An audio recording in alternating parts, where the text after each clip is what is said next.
What's up, everybody, and welcome back to another video right here on the Crypto Grind channel. If you are new, we are approaching the 1,000 subscriber mark, so if you could do me a favor, hit that subscribe button, hit that bell notification as well so you know when another video goes live.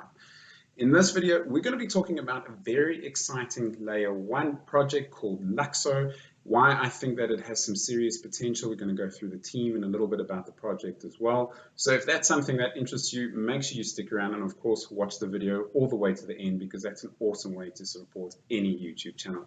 Also, before we get going, if you haven't already, check out my Patreon. I do think that is the best way for you to up your crypto game. There is something for everybody on there, whether you want some more one-on-one time with myself to help you through your crypto journey, or even just accessing my videos early. There's also access to my portfolio, staking information, sell alerts when I am taking profits and so on.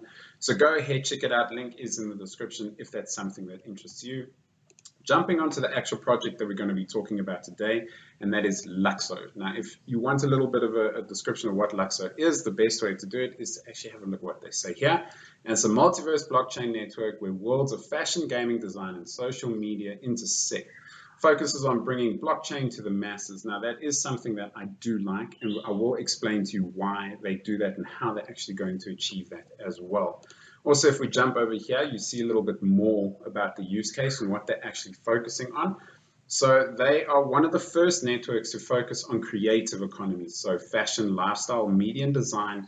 User base will also be influencers, creators, artists, YouTubers, social communities and stuff like that. So they are focusing more on the creative side. Now that we understand that, you'll understand why they have made some of the decisions that they have around the actual blockchain and why they've deviated from what your traditional blockchain would be. So if we also just have a look quickly at the tokenomics, and we can do a bit more of a deeper dive into the project itself. So tokenomics, we're sitting at around about $13, down from an all-time high of $97. Now, it is interesting that it's down so low, but that height came when there is still no mainnet. The mainnet is about to launch now. They're in a testnet phase. So being that high shows you that there is actually some serious hype around this project, and hope that it's going to do very well. So there's going to be a maximum supply of 100 million tokens. Currently, you can see that the ticker is LYXE. When the mainnet goes live, there's going to be an exchange of 1-for-1, and the actual ticker will become LYX. There is also going to be a vote of how many tokens will be in circulating supply. Well, the Genesis validators will have a vote and say of how much circulating supply will be. There are different choices ranging from 30 million all the way to a full maximum supply, but I think somewhere in the middle is probably what you're going to see, around about 30 to 40 million tokens in supply, in circulation, when the project actually goes live. So current market cap sitting at $200 million, pretty low. And with the use case that this has, I can see this easily doing 100x and putting its way into the top 10, or pushing into the top 10 at the height of the next bull run. So if we move on to what they're actually about, have a looking at the beginning of the website here. It says that they are space to shape digital lifestyle, and they also focus on what they call phygital and digital worlds. Now, the phygital there is meaning physical goods in a digital world. Sounds pretty complicated, but basically, if you look at one of the brands that they are working with, Nike, you can buy a pair of sneakers and you will actually get that NFT information as well. You can create an avatar, and that avatar will have that. It sounds like something that's been done before. But the big difference here is they're going to be making use of what they call universal profiles. Now, a universal profile will be attached to your name.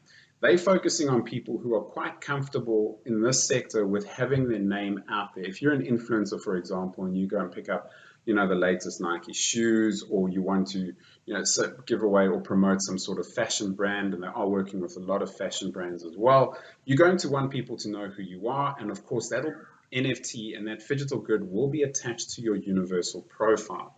So that's the sort of market that they are targeting. If you want privacy and security, there's obviously other parts like Monero and stuff like that where you will be able to, keep your information private, but this is not what they are focusing on. And if you think about this influencer world out there, it's $1 trillion market. So the fact that we are sitting with a market cap so low means that there is a massive potential growth here for this project.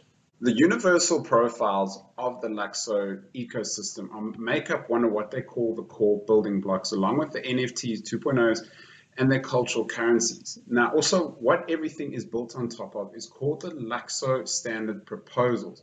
And basically, these are smart contract standards, which are the main building blocks, and they can be used by developers to create more user-friendly and interchangeable applications. Now, there are a lot of these ISPs. I'm not going to go into all of them because we can spend a whole video talking about them. But if we just go to the FAQs, you'll get a little bit more of a sense of what these are about. So if we have a look at what these LSPs are, there's 12 that are initial. That's not exhaustive. They can be added upon if you actually need to do that. It'll all be done through governance votes and so on. And they here represent the core building blocks that aim to increase functionality and user-friendliness within the blockchain ecosystem and to standardize identity, asset representation, and smart contract interactions. They're extremely extensible, allowing for many new use cases while simplifying the developer and user experience. These standards are unbiased, meaning they are generic enough to enable new use cases. So if we actually just have a look here, what they are about, these are the LSPs that have been proposed, and they have quite some unique functionality behind them. So the first one, for example, over here, allow accounts to be notified about incoming and outgoing transactions.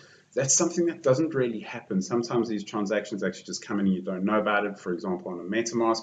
But also what's interesting with these LSPs is you actually have the ability to reject an incoming transaction, which is not something that you see very often on the blockchain.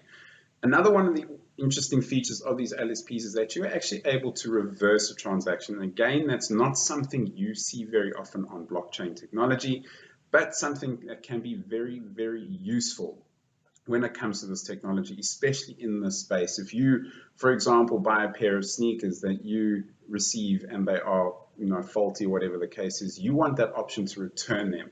And of course, by returning them, you're going to have to reverse your transactions. So that's the main reason behind it. There's nothing that's a bit scary. First, when I looked into this project, a lot of the stuff sort of went against everything that I thought blockchain was about. But a lot of what they're introducing here is actually pretty interesting and really focused towards the part of the market that they are focusing on, and they're really building towards that. And a lot of this that they're introducing here is definitely geared towards that and really, really well thought out. They've got a couple of other things here, that we have spoken about: identified digital assets, standard interface for identified digital assets, allowing for tokens to be uniquely traded and given metadata using this ERC 725. Now, that is a new standard that has been proposed by the creators of Luxo. And something that is also very interesting when it comes to these universal profiles is that they will be used across the Luxo ecosystem. So anywhere on the L1, when you are using a DApp across the ecosystem, you will have your universal profile that will follow you. So everybody will understand who you are. You'll be able to build on your profile as you're going along, interacting in games, in meetings, on different videos, whatever maybe social media platforms that get developed on this Luxo brand as well. Another very interesting thing as well is that it's gasless. You don't see that very often as well. So who can argue with cheap gas fees? The NFTs that they're introducing here are also pretty interesting. They can be built upon. They give better IDs and batch transfers. So that is something that you would want to see if you were a fashion designer distributing NFTs at one time to your different buyers. Obviously, that makes transactions a little bit cheaper and so on like that. So all in all, some pretty interesting ideas. Again, can't do too much of a deep dive because we would be here forever. But I do, on the surface of it, I do think that this is a very, very interesting project. Now, lastly, also just wanted to show you the team behind it. And I think this is the reason why I'm also very excited for this. It's a married couple, so full disclosure, but you have Marjorie Hernandez and Fabian Vogelsteller. Now, Fabian Vogelsteller was one of the original Ethereum developers. He actually introduced the ERC20 standard, so he really has a good understanding of what it takes to build a successful layer one. He was there right at the beginning with Ethereum. Obviously, Luxo is compatible with Ethereum as well. They're EVM compatible. They're going to be one of the first to be working on Ethereum 2.0, and they also make use of the Casper Ethereum standard as well. Marjorie Hernandez, his wife, She has actually been involved in quite a bit as well. She used to work with EY, where she helped implement blockchain technology for many businesses around the world. She is also well known within the fashion industry as well, so she brings in a lot of contacts and a lot of experience when it comes to how to target those markets. So they've got a very strong team as well, and also just wanted to show you some of the other people and that they are working with, just to give you that comfort as well. So they're working with, Chanel Europe, Burberry as well. Like I've mentioned, they're working with Nike here. So they've got some really, really good and well-positioned advisors when it comes to this project. So that's why I get a good sense that this project definitely has a lot of potential because of the market that they are focusing on. Looking at their social media as the last little thing, you can see that they've got a pretty big following, and this has been growing steadily for the last little while.